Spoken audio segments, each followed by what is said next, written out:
बच्चों हम एक रोज एक क्वेश्चन की सीरीज स्टार्ट कर रहे हैं। Every day we will come up with a question जो हमें कुछ सिखाएगा, और फिजिक्स में भी होंगे, मैथ्स में भी होंगे। इन क्वेश्चंस में हम बात करेंगे कि कैसे इस क्वेश्चंस को सॉल्व करना है। It's a pure advance level questions जिसमें हम आपकी प्रैक्टिस कराने की कोशिश कर रहे हैं। तो आप भी इसको ध्यान समझिएगा। Without wasting time let's be read this question. इसमें क्या होता है कि एक पार्टिकल है, एक बॉल मान लेते हैं, इस एक कांस्टेंट स्पीड u से फ्लाई कर रही है टुवर्ड्स अ फ्लैट वॉल। एक फ्लैट वॉल है, उसकी तरफ u स्पीड से मूव कर रही है, और किसी जब वो l डिस्टेंस पे रहती है तो वो फ्रेगमेंटाइज कर जाती है, बॉम्ब एक्सप्लोड कर जाता है। बॉम्ब एक्सप्लोड करता है तो वो जो जितने भी पार्टिकल उससे निकल रहे होते हैं with respect to centre of mass they acquire a speed v in different different direction. सारे अलग, हर पॉसिबल डायरेक्शन में छोटे छोटे फ्रेगमेंटाइज हो जाती है, और हर डायरेक्शन में वो इस v स्पीड को एक्वायर कर लेते हैं, v स्पीड को एक्वायर कर लेते हैं। फिर वो पूछ रहा है कि जब ये पार्टिकल, इनमें से कुछ पार्टिकल जो है डेफिनेटली दीवार से जाके टकराएंगे, तो दीवार का, अगर मान लो ये पार्टिकल कलर छोड़ते हैं, तो दीवार का कितना एरिया पेंट हो जाएगा, दीवार का कितना मैक्सिमम एरिया पेंट हो जाएगा अगर ये कलर छोड़ते हैं। तो what is kind of shape it will have, what kind of what is the area जो हमें निकालना है, दीवार पे हिट किया जा सकता है, इसकी बात करते हैं। तो हो क्या रहा है इस सवाल में?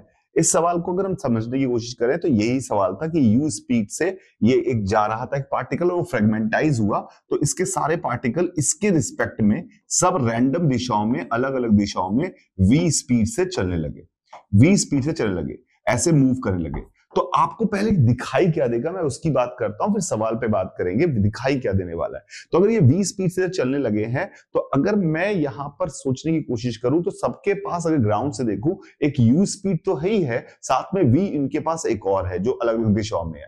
तो अगर हम देखें तो ऐसा लगेगा कि this is a growing ball, ये ग्रोइंग बॉल की तरह बढ़ रहा होगा, बिकॉज कांस्टेंट स्पीड u से सेंटर ऑफ मास तो आगे बढ़ रहा होगा, पर सबकी उसके रिस्पेक्ट में v है, तो सब उससे तो बराबर दूरी पे रहेंगे। It means it would be a growing ball. तो हमें जो फोटो दिखाई देगी वो कुछ इस तरह से दिखाई देगी कि बॉल ग्रो करती जा रही है, बॉल ग्रो करती जा रही है, उसका साइज बढ़ता जा रहा है और सेंटर आगे की तरफ बढ़ रहा है। ये क्या है? ये बाउंड्री ग्रीन वाली क्या है? ये सारे पार्टिकल्स की पोजीशन से, पहले सारे पार्टिकल यहां पहुंच जाएंगे, थोड़े समय बाद यहां पहुंच जाएंगे सारे पार्टिकल, थोड़े समय बाद यहां पहुंच जाएंगे सारे पार्टिकल। यानी कि इसका शेप कैसा होने वाला है? इसका शेप स्फेरिकली ग्रो करता हुआ हमें दिखाई देगा।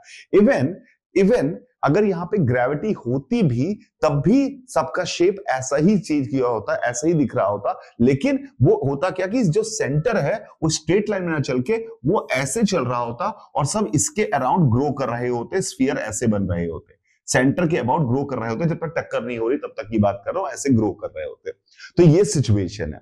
बट हमें अभी निकालना है कि दीवार में कितना हिस्सा है जो कलरफुल हो गया, पेंट हो गया, यानी जितने हिस्से पे ये टकराया है।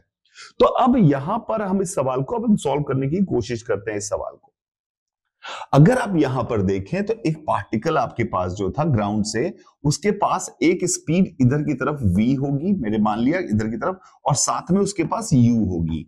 v can be in any possible direction, v can be in any possible direction, और ये हमारे पास लंबी सी वॉल है यहां पर।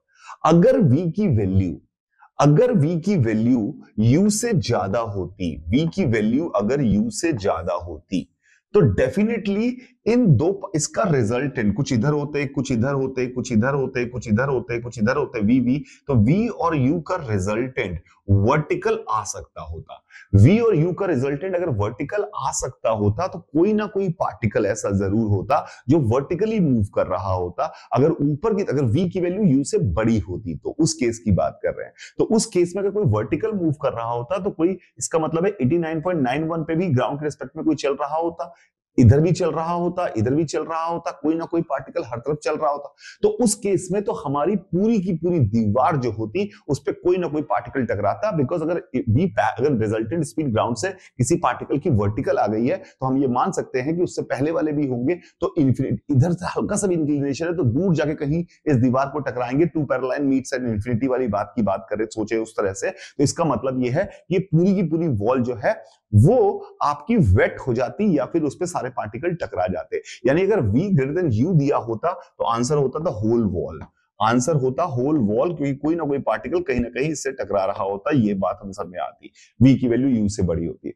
अब अगर v की वैल्यू u से छोटी है, ये केस जो है वो इंटरेस्टिंग है। अगर v की वैल्यू u से छोटी है तो क्या होगा? अगर v की वैल्यू u से छोटी है तो डेफिनेटली आपका किसी भी पार्ट, चाहे पूरी ताकत भी लगा दें तब भी इसको इस तरफ कैंसिल नहीं कर सकता। यानी पार्टिकल थोड़ा की वेलोसिटी, हर पार्टिकल की वेलोसिटी इस तरफ कुछ ना कुछ झुकी हुई होगी। इस तरफ कोई u और v का रिजल्टेंट वर्टिकल नहीं हो सकता, इधर झुकी होगी। झुकी होगी तो ये पार्टिकल कहीं फिक्स जगह जाके टकराएगा, तो ये हमें देखना पड़ेगा। तो इसका मतलब जो रिजल्टेंट वेलोसिटी हॉरिजॉन्टल से जितना रिजल्टेंट वेलोसिटी जितनी ज्यादा एंगल बनाएगी, यही वो वाला पार्टिकल होगा जो जाकर दीवार के सबसे ऊपर वाले पॉइंट पे टकराने वाला है। तो हमें ये पता करना है किस केस में, दूसरा केस ले रहा हूं जब u की वैल्यू v से बड़ी है। अगर u की वैल्यू v से बड़ी है उस केस में हमें देखना है कि वो फाइनली मैक्सिमम एंगल कौन बना सकता है। तो किसी पार्टिकल की स्पीड को अगर हम बात करें, उसको u तो मिली ही होगी अनडाउटेडली, और साथ में उसको v भी मिल रही है। तो v किधर मिल सकती है? तो v इधर भी हो सकती है, इधर भी हो सकती है। रिजल्टेंट वेलोसिटी बनाने के लिए u प्लस v करना पड़ेगा। इधर भी हो सकती है, इधर भी हो सकती है।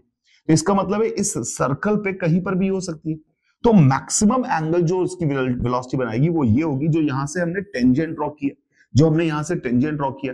तो यानी ये अगर पार्टिकल, जो ये वाला पार्टिकल है जो इधर की तरफ चला है सेंटर ऑफ मास के रिस्पेक्ट में v से, वो वाला पार्टिकल जो है सबसे ऊपर जाके टकराएगा। बाकी सारे, ये वाले वेलोसिटी यहां टकराएगी इसकी रिजल्टेंट, ये वाले यहां टकराएंगे, ये वाले यहां टकराएंगे, तो सब ये अलग अलग जगह में। सबसे ऊपर कौन सा टकराएगा? जो कि इस दिशा में। तो अगर आप देखें तो ये चीज u है, ये चीज हमारे पास, ये चीज हमारे पास u है, ये v है और ये टेंजेंट है। तो ये जो मैक्सिमम एंगल हमें मिल रहा है थीटा, तो हमारे पास साइन थीटा की वैल्यू हमारे पास साफ सुथरी हमारे पास v बाई u आ गई।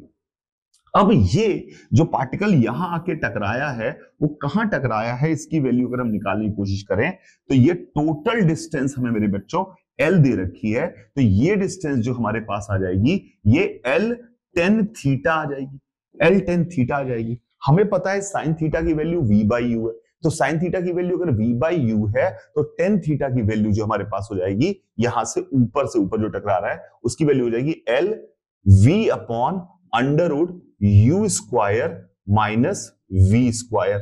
ये उसकी वैल्यू हो जाएगी। तो ये सबसे ऊपर टकराया है। अब ये वाला पार्टिकल है, सिमिलरली इस पूरे के पूरे रिंग पर, इस पूरी रिंग पर जितने भी पॉसिबिलिटी डायग्राम बनेंगे सब जा जाके यहाँ पे टकराएंगे, ऐसे तिरछा मिर्चा तिरछा मिर्चा तिरछा मिर्चा टकराएंगे। तो इसका मतलब है यहां पर भी एक सर्कल सा बन जाएगा। तो जो एरिया बनेगा उसकी रेडियस ये होगी, तो एरिया की वैल्यू सीधे सीधे हमारे पास आ जाएगी, एरिया की value pi into this radius का square, and that would be the answer of this question. इस सवाल का ये आंसर हो जाएगा। It was a very good question. I hope कि आपने इससे कुछ सीखा होगा। Thank you very much.